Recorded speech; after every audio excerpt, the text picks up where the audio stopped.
It was early morning, the kind of quiet hour when the sun is still soft and the streets are half awake.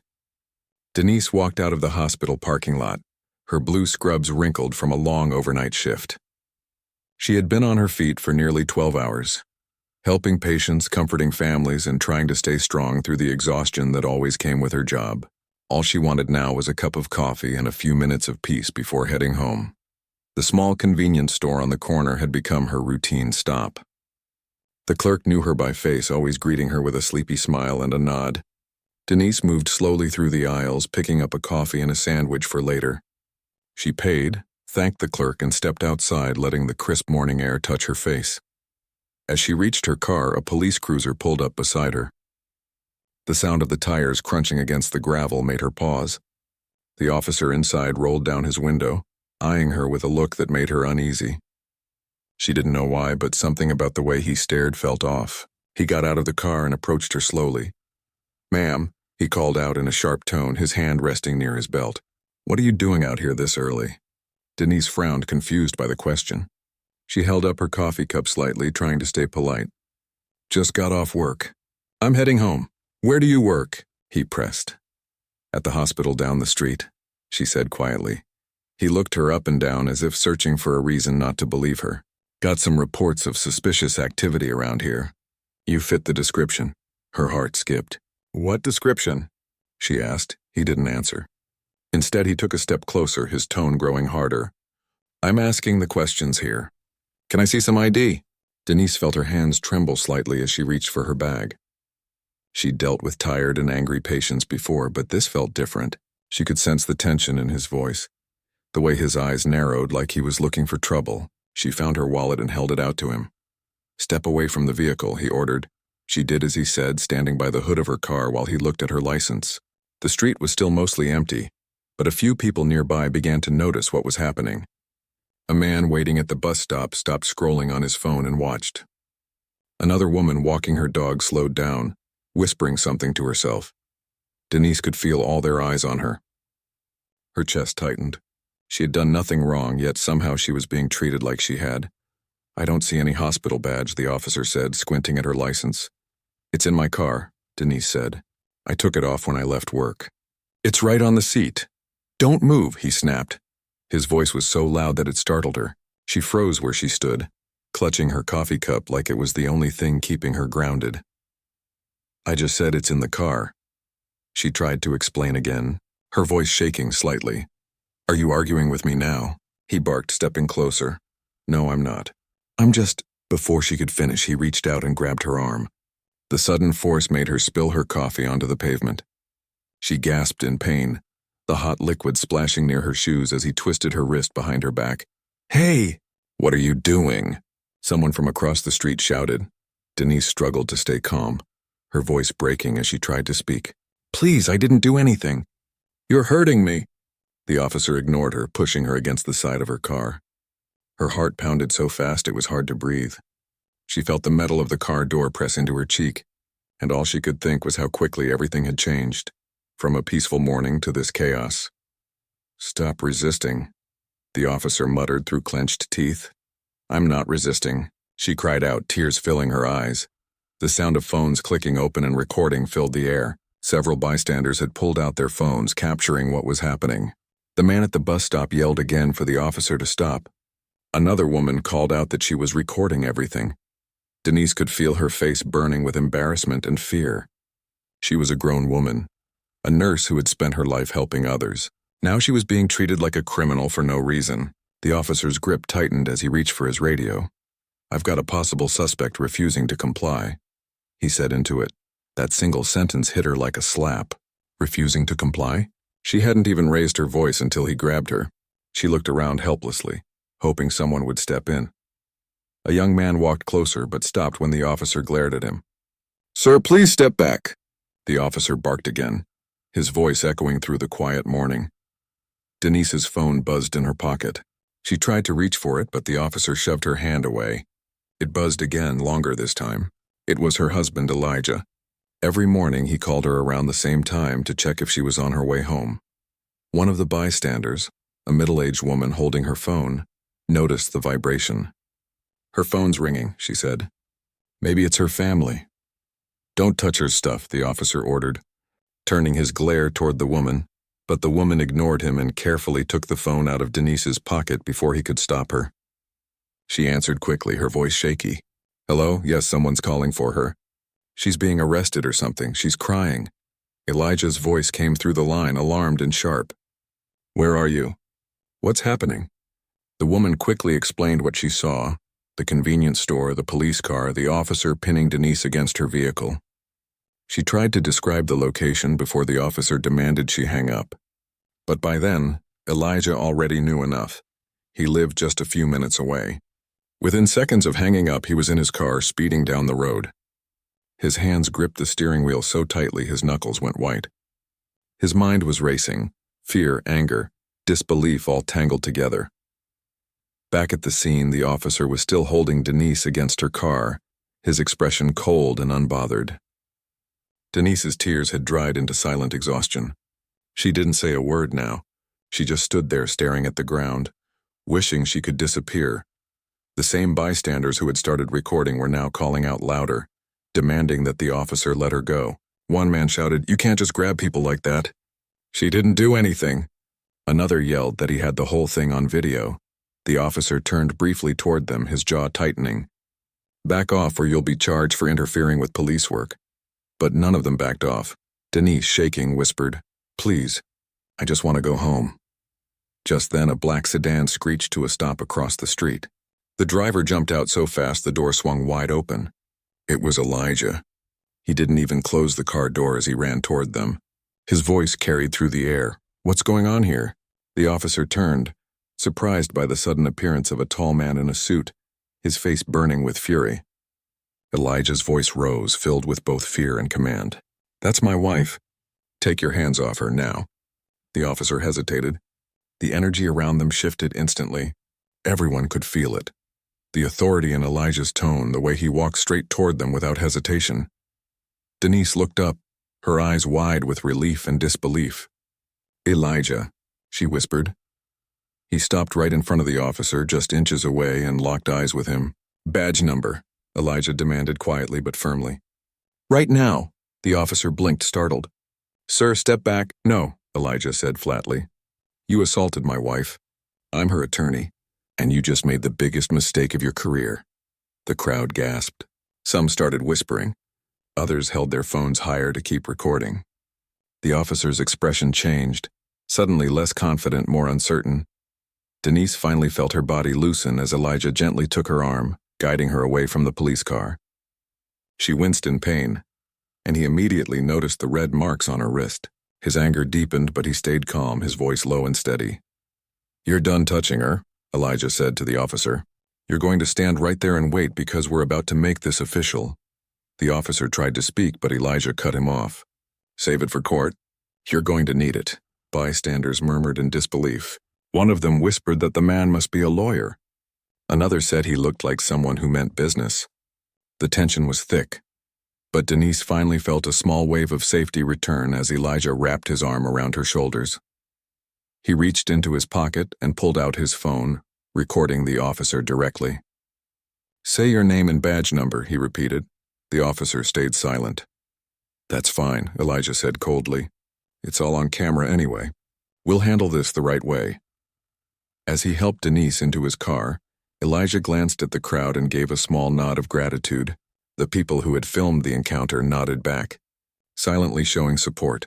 When Elijah drove away, the officer stood frozen beside his cruiser, realizing too late that the situation had turned against him.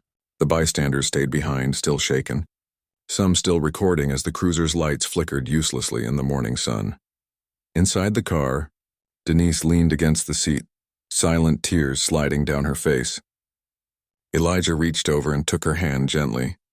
"You're safe now," he said softly. "I promise you he's not getting away with this."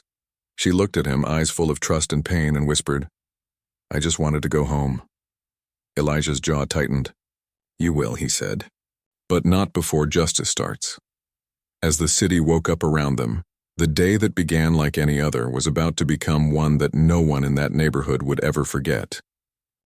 Elijah didn't waste a single second.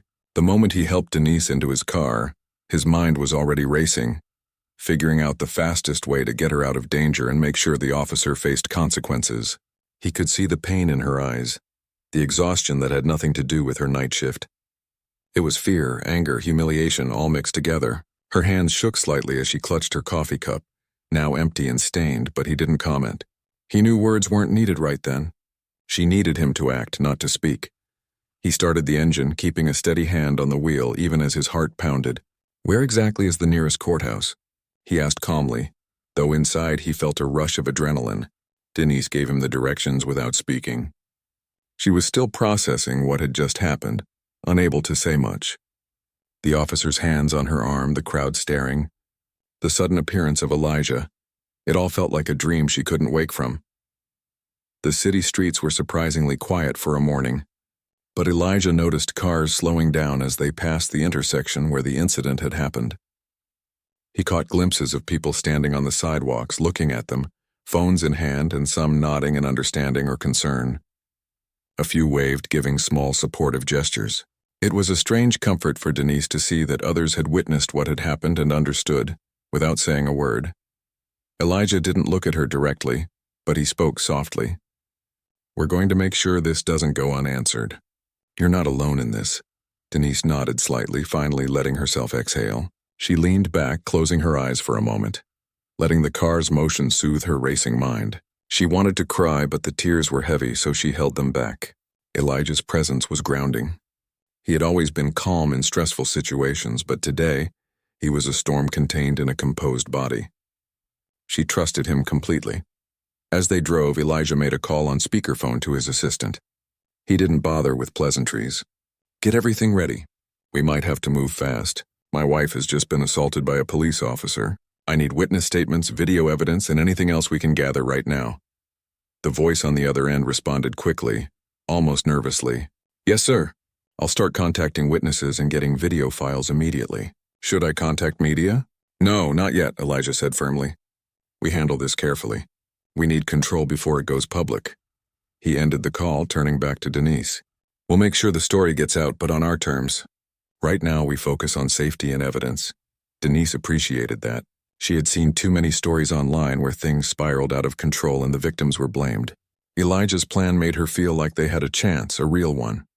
The courthouse was only a few minutes away, but Elijah could already feel the weight of what had happened. The officer had assumed that because he wore a badge, he could act without accountability. He hadn't expected Denise's husband to arrive in minutes, already prepared to turn the situation into a legal fight. Elijah had been in court countless times representing clients and fighting for justice, but this was different. This was personal. As they pulled up, a small crowd was already forming near the steps. Some people had heard about the incident from early social media posts. Others were simply drawn by curiosity. A few reporters were already taking notes, cameras ready. Elijah kept Denise close as they walked toward the entrance, his hand firmly holding hers. Inside, the courthouse smelled faintly of old wood and polished floors, mixed with the scent of coffee from the lobby cafe. The clerk at the front desk raised an eyebrow as Elijah approached, but he didn't hesitate. "I need an emergency hearing," he said. "My wife has been assaulted by a police officer. We have video evidence, witness statements, and I need a judge immediately." The clerk, taken aback by the urgency and intensity in Elijah's voice, quickly picked up the phone and started making calls. Within minutes, a courtroom was assigned and a bailiff guided them to a waiting area. Denise sat down, her body tense. Elijah sat beside her, letting her lean on him. She didn't speak, but he could feel her trembling. He brushed a strand of hair from her face and said softly, "It's going to be okay. We're doing everything we can." Outside the courthouse, people had started gathering. Some were holding phones, sharing the story as it spread across social media. A few whispered to each other, expressing anger at the injustice they had seen. Elijah noticed, but he didn't let it distract him. He had a plan, and he was following it step by step. When the judge finally arrived, Elijah was ready. He had prepared all the documents, including witness statements from the bystanders who had recorded the incident, medical reports showing the bruising on Denise's arm, and a timeline of the events from the moment she stepped out of the store. He presented everything calmly, methodically. "This officer assaulted my wife," he said, holding her hand so she could squeeze it in support. "She did nothing wrong. We have video evidence, witnesses, and medical reports. We request immediate action to ensure her safety and begin the process of accountability. The judge listened, eyes narrowing as the evidence was reviewed. Elijah stayed calm, though inside he could feel a surge of anger at the audacity of the officer. The judge asked a few questions, mostly procedural, but it was clear from the beginning that he was disturbed by what he saw. Outside the courtroom, the news was spreading quickly. People began sharing videos, tagging local news stations, and writing about the injustice. Some called the police department, demanding explanations. Elijah didn't focus on that. He focused on Denise, keeping her calm, answering her quiet questions, and making sure she knew she was safe. The officer, now aware that his actions were being scrutinized, began to look worried. His department representative tried to contact Elijah, but he refused to speak with them until the hearing began. He wanted the entire process documented and witnessed properly. He wasn't going to let anyone get away with excuses or claims of fear that didn't match reality. Inside, the courtroom was tense.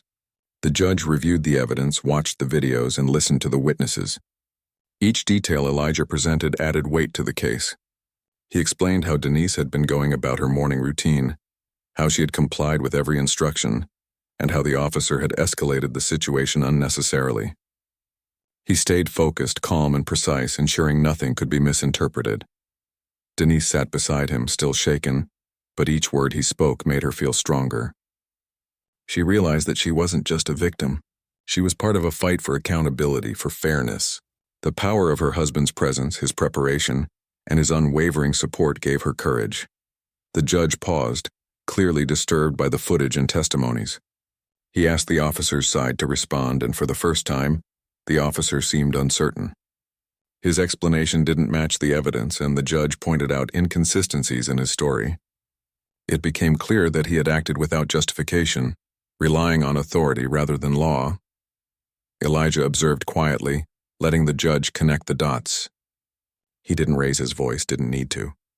The facts spoke loudly on their own. Finally, the judge called for a temporary order to protect Denise and to suspend the officer pending further investigation. Elijah squeezed her hand gently. "This is just the start," he whispered. "But it's the right start." Denise leaned her head on his shoulder. She had cried in the car. She had trembled outside the store, but now there was a sense of relief. Someone was finally listening. Someone was finally taking her pain seriously. The crowd outside the courthouse had grown larger. People whispered about the courage it took to stand up against someone in uniform. They were inspired by Elijah's swift action, by the fact that within minutes he had moved from witness to protector to legal advocate. Elijah didn't linger in the applause or the attention. He helped Denise out of the courtroom into the fresh air, letting her breathe again. He called a medical clinic to ensure her injuries were documented professionally and began contacting witnesses to make sure statements were properly filed. Every action was careful, deliberate, focused on justice. Denise, exhausted but growing stronger with every step, finally spoke. "I didn't think anyone could help me that fast," she admitted. Elijah smiled softly. "Sometimes you don't need hours or days," he said. "Sometimes you just need the right person to show up at the right time." She nodded, tears in her eyes but no longer of fear. These were tears of gratitude, of relief, and of hope. She realized that the morning's terror could be turned into something meaningful. She wasn't powerless, not with him by her side, not with the truth on their side, not with the witnesses and video to support her. As they walked to the car, Elijah reminded her quietly that the fight wasn't over. There would be more steps, more hearings, more challenges. But today was a victory. Today her voice had been heard, and the officer's actions could not simply be ignored. Denise felt a spark of strength return. The morning had started with fear, but it would end with courage. And though the day was only beginning, she knew she could face whatever came next, not alone but together. And as they drove away from the courthouse, the city around them waking fully now, she realized that this day, terrifying as it had been, would become a story of accountability, resilience, and the power of acting fast when justice is at stake. After leaving the courthouse, Elijah and Denise drove slowly, letting the events sink in. The city had fully woken up now. Cars honked, people hurried along sidewalks, and the smell of breakfast from street vendors filled the air. Despite all this normality, Denise felt like her world had been shaken to its core. She kept thinking about the officer's hands on her arm, the hot coffee spilling, and the stunned looks of bystanders who had recorded the incident. Her hands resting on her lap were still trembling. Elijah noticed but didn't comment immediately. He knew words wouldn't help yet. Instead, he gently reached over and brushed her hair from her face.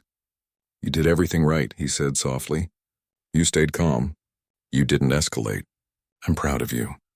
Denise's eyes welled up again, but this time they weren't only tears of fear. There was relief and slowly a sense of empowerment. She realized that even in that moment of helplessness, her voice mattered. Her presence mattered, and now, justice was already starting to move. Elijah's mind was still racing. He had already begun planning the next steps. The emergency hearing had gone well, but there were still critical actions needed to ensure the officer could not act with impunity. Witnesses had to be interviewed, the video evidence secured, and formal complaints had to be filed. He pulled out his phone and started contacting people from the scene.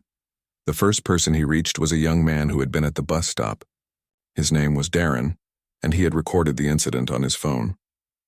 Elijah explained everything quickly but clearly, asking him to come to the courthouse to give a statement.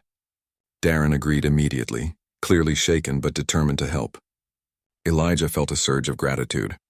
The fact that strangers were willing to step forward gave him hope. Next, he contacted the middle-aged woman who had picked up Denise's phone.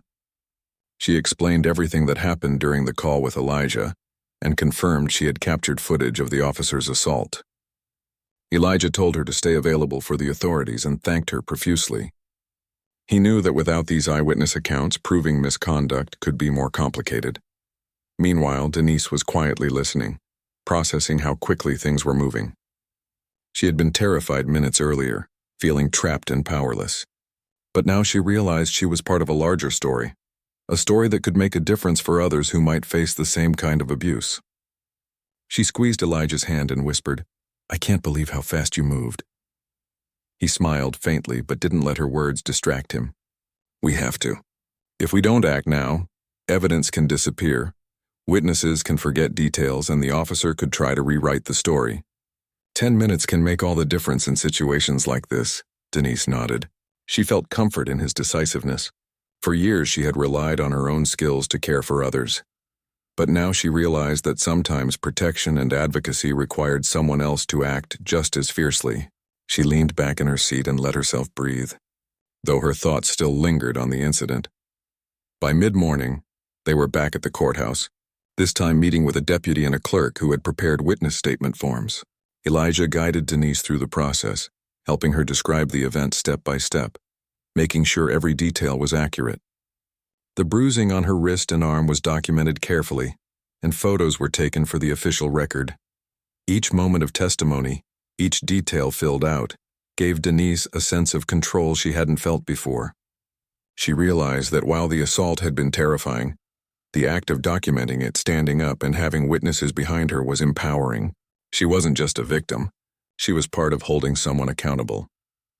Elijah moved efficiently, coordinating with the courthouse staff to ensure all the evidence was entered into official records. He requested copies of the security footage from the convenience store and spoke to bystanders to confirm their willingness to testify. Everything was documented, everything accounted for. The process gave Denise confidence that the officer could not hide behind his badge or ignore the law. During a short break, Elijah and Denise stepped outside to the courthouse steps. The sun was warmer now, and the city noise filled the space around them. People had begun to gather, drawn by the story that was spreading on social media. Some whispered to each other, clearly outraged by what they had seen. A few approached to offer support, expressing admiration for Denise's courage and Elijah's swift action. One older man stepped forward, shaking his head in disbelief. "I've seen too many cases where officers get away with things like this," he said quietly. "It's good to see someone standing up." Denise smiled weakly, touched by the support but still overwhelmed. Elijah patted her shoulder gently. "Every voice counts," he said. "These people are witnesses, and they're part of making sure justice happens. Never underestimate that." As they returned inside, Elijah coordinated with the courthouse to set up a follow-up hearing. He knew that while today's emergency session had been successful, there would be further legal steps, formal complaints, suspension hearings, and possible civil litigation. Every step required careful planning. He worked tirelessly, explaining the process to Denise in simple terms, ensuring she understood what would happen next. Meanwhile, the officers' department was beginning to respond. His supervisor had called to acknowledge the incident, but Elijah refused to speak with them without proper legal representation. He wanted every action documented, every word recorded. He could not allow excuses or partial truths to distort what had happened. Elijah also reached out to a local journalist he trusted, someone who had covered civil rights cases in the past. He didn't want sensationalism. He wanted the story told accurately, focusing on facts and accountability. The journalist agreed to meet later, ensuring that Denise's voice would be central to any coverage. Throughout all of this, Denise watched in amazement. Minutes ago, she had been terrified, trapped in a moment of violation. Now she felt like the tide had turned. She was surrounded by witnesses, legal experts, and advocates. She had her husband's unwavering support, and she had a path forward, a path to ensure this wouldn't happen to her or anyone else. During a brief pause in the day's activity, Elijah suggested they take a short walk outside to get some fresh air. Denise leaned on him as they moved slowly down the courthouse steps. She could feel the tension in her body starting to ease, though the memory of the officer's hands on her arm still lingered. As they walked, a small group of bystanders who had witnessed the incident approached. One young woman handed Denise a bottle of water, while another offered words of encouragement. It was a simple act, but it reminded Denise that she wasn't alone. People cared. People were watching. People would not let this injustice pass silently. Elijah took a deep breath, observing the scene around him. He knew the next steps were critical. The follow-up hearing would be formal and official, and he had to make sure everything was in order. He returned to Denise's side, holding her hand firmly. "We're almost ready for the next part," he said. "You're doing great." Denise nodded, grateful for his calm and steady presence. She had spent the morning feeling powerless, but now she understood the strength of preparation, of legal knowledge, and of having someone who could act decisively when needed. Back inside the courthouse, they met with additional witnesses who had agreed to provide statements. Elijah guided them through the process, explaining the importance of accurate and honest testimony. The witnesses spoke clearly, describing what they had seen without exaggeration, providing a detailed account of the officer's actions and Denise's calm compliance. Every word added to the growing body of evidence against the officer. By late morning, everything was ready for the next legal step. The emergency hearing had given immediate relief, but Elijah knew that sustained action was necessary to ensure lasting accountability. He prepared a formal complaint against the officer, documenting every detail and including all witness statements, videos, and medical evidence. Denise watched as he worked. Feeling a sense of empowerment return, she realized that while she had been the victim, the process of standing up, documenting, and witnessing could turn her experience into something that mattered beyond herself. It was no longer just about fear or pain. It was about justice, about preventing this from happening to anyone else. Elijah also made arrangements to meet with a civil rights attorney who specialized in cases of police misconduct. He wanted to ensure that Denise's rights were fully protected and that the officer could not escape accountability through legal loopholes. The lawyer agreed to a preliminary consultation later that afternoon, giving them a clear plan for potential civil action. Throughout the day, Denise and Elijah navigated the courthouse with purpose. Each meeting, each step, and each witness statement strengthened their case and reaffirmed their resolve. Denise could feel her confidence returning, not just because of what Elijah was doing, but because she had chosen to speak up, to let the truth be known, and to trust the process. By the time they left the courthouse again, mid-afternoon had arrived. The morning's chaos had transformed into structured action. They had taken the first crucial steps toward holding the officer accountable, and Denise felt a growing sense of empowerment. She realized that justice didn't always require long, drawn-out battles. Sometimes it began with fast, decisive action by... The following morning felt heavier than usual. The memory of the officer's hands on Denise's arm was still fresh, and the adrenaline from the previous day hadn't completely faded. She and Elijah arrived early at the courthouse for the follow-up hearing. This time it wasn't an emergency session. It was formal, official, and crucial. The stakes were higher, and both of them knew it. Denise felt a knot in her stomach as they entered the building. The courthouse smelled of polished wood and cleaning chemicals, familiar yet intimidating. She walked beside Elijah, holding his hand tightly. Every step reminded her of the previous morning, the sudden confrontation, the spilled coffee, the public humiliation. But she also felt the difference. Now she had support, preparation, and evidence. She wasn't alone anymore. They were directed to a waiting room with several other people, including witnesses who had agreed to testify. Some were neighbors who had seen the incident. Others were passers-by who had recorded it on their phones. Elijah introduced Denise to them quietly, reassuring her with a gentle squeeze of her hand. "These people are on your side. They'll tell the truth exactly as it happened," he said. The atmosphere in the room was tense. Everyone spoke in hushed tones, some glancing nervously at the clock. The air was filled with quiet anticipation. Denise tried to steady her breathing, reminding herself that this was progress. The officer who had assaulted her would now have to face the law in a formal setting. For the first time, the balance of power felt less intimidating. When they were called into the courtroom, the officer was already there. He sat stiffly at a table, flanked by his department representative. His eyes flicked toward Denise, and she could feel the anger and arrogance in his stare. But she didn't flinch. She had spent the last 24 hours preparing herself, both mentally and emotionally. And Elijah was beside her, a constant anchor. The judge entered, and the room fell silent. Elijah stood with Denise as he had before, presenting the case with calm authority. He began by reviewing the events step by step, detailing Denise's routine that morning, the officer's aggressive approach, and the immediate assault. He referenced the videos, the medical documentation of her injuries, and witness statements. Each point was precise, clear, and undeniable. The officer attempted to explain his actions, claiming he was concerned and acting in fear. But as Elijah and the witnesses presented their accounts, it became clear that the officer's claims did not match the evidence. His story was inconsistent, and the judge noticed immediately. One by one, witnesses stepped forward. Darren, the young man at the bus stop, recounted what he had seen. Denise standing calmly, the officer approaching aggressively, and the sudden force used to restrain her. He showed his phone video, and the judge watched closely, pausing occasionally to ask questions. The video captured every detail. The officer twisting Denise's arm, forcing her against the patrol car, and the crowd reacting in shock. Another witness, the woman who had picked up Denise's phone, gave her statement about the call to Elijah and how the officer had prevented Denise from answering. She spoke with clarity, describing the fear in Denise's voice and the blatant misuse of authority by the officer. Her testimony added weight to the case, showing that multiple independent observers had seen the same actions. Denise sat quietly, holding Elijah's hand. Each witness's statement brought both relief and emotion.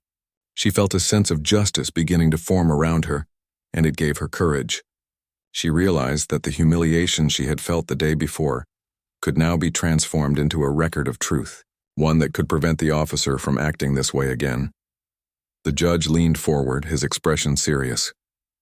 "Officer, you are here to explain your actions," he said, his voice measured but firm. "How do you respond to the evidence presented?" The officer's representative tried to intervene, claiming that the situation had been misinterpreted. But the judge reminded him that the court's focus was on facts, witness testimony, and documented evidence. The officer was asked directly again, and he struggled to provide a coherent explanation. Each attempt was met with calm questioning from the judge, revealing inconsistencies and a lack of credibility. Elijah stayed calm, but inside he felt a surge of protective anger. He glanced at Denise, whose hand he held tightly. She gave him a small nod, signaling trust and determination. He knew the next steps had to be methodical and thorough. This was not only about accountability for that morning, but also about ensuring this behavior would not repeat. The judge then reviewed the officer's history, requesting records from the department. It emerged that there had been previous complaints filed against him for racial misconduct. Some had been dismissed quietly, while others were unresolved. This revelation added weight to the case, showing a pattern that could not be ignored. The room grew tense as the reality of the situation sank in. The officer's actions were not isolated. They were part of a troubling record. Elijah remained composed as he presented the implications of these findings. He emphasized the importance of accountability and transparency, not only for Denise but for the wider community. The judge listened carefully, occasionally making notes and asking pointed questions about the sequence of events and the officer's conduct. Denise felt a mixture of emotions, relief that the truth was being recognized, and sorrow at realizing how common such incidents could be. But she also felt empowerment. The legal process, which had seemed daunting and distant, was now a tool she could rely on. Her experience, painful as it had been, was now a catalyst for potential change. Outside the courtroom, the news was beginning to spread. Local journalists had caught wind of the case and were reporting on the proceedings. The focus was on Denise's courage, Elijah's quick response, and the officer's questionable conduct. Social media buzzed with videos and posts about the incident, but this time the story was grounded in facts and witness accounts. The narrative was shifting from shock to accountability. Inside, the hearing continued. The judge listened to medical experts who described Denise's injuries, confirming that they were consistent with the officer's assault. The evidence was clear, and the judge's questions reflected his growing concern. Every detail Elijah presented further solidified the case. Denise, despite the lingering fear, began to feel a sense of purpose. She realized that her voice mattered, that her courage could inspire others, and that the legal process could be a powerful force for justice. She no longer felt like a helpless victim. She was a participant in ensuring fairness and accountability. The officer's representative attempted to argue that the situation had been stressful and that the officer had been performing his duty. But the evidence, witness accounts, and medical documentation left little room for doubt. The judge repeatedly asked for clarification on points that contradicted the officer's claims, and each time, the inconsistencies became more apparent. Elijah presented a final summary, calmly but firmly. He highlighted the timeline, the physical evidence, the witness statements, and the officer's prior complaints. He emphasized that this was not just about one incident, but about upholding the law and protecting citizens from abuse of power. The judge paused, taking in all the information. He addressed the officer directly, noting the seriousness of the allegations and the weight of the evidence. The room was silent except for the occasional shuffle of papers and the hum of the air conditioning. Every person present felt the gravity of the moment. Finally, the judge made a ruling for immediate action. The officer was suspended pending further investigation, and additional measures were put in place to ensure Denise's safety. Elijah and Denise exhaled, the tension in their bodies releasing slightly. It was not the end, but it was a significant victory. Outside the courthouse, the crowd had grown. People whispered to each other about the courage it took for Denise to face the officer, and for Elijah to act so quickly. Some held up signs supporting justice and accountability. Others recorded video clips, sharing the story with the wider community. Denise looked at Elijah, tears in her eyes but a small, determined smile on her face. She had faced fear, humiliation, and physical pain, but she had also seen justice start to take shape. She realized that courage wasn't just about facing danger. It was about standing up, speaking out, and taking action even when it was hard. Elijah wrapped an arm around her shoulders. "We've made progress," he said. "This is just the beginning, but it's the right path. The truth is on our side and the law is listening." Denise nodded. She felt a quiet sense of strength she hadn't known before. The officer's actions had been an attempt to intimidate and silence her, but instead they had sparked a series of steps that could lead to real change. She felt empowered by the support of witnesses, by the legal process, and by Elijah's unwavering determination. As they walked down the courthouse steps together, the sun had climbed higher, warming the city streets. The tension of the morning began to lift slightly, replaced by a sense of purpose. Denise knew there would be more hearings, more legal steps, and more challenges ahead.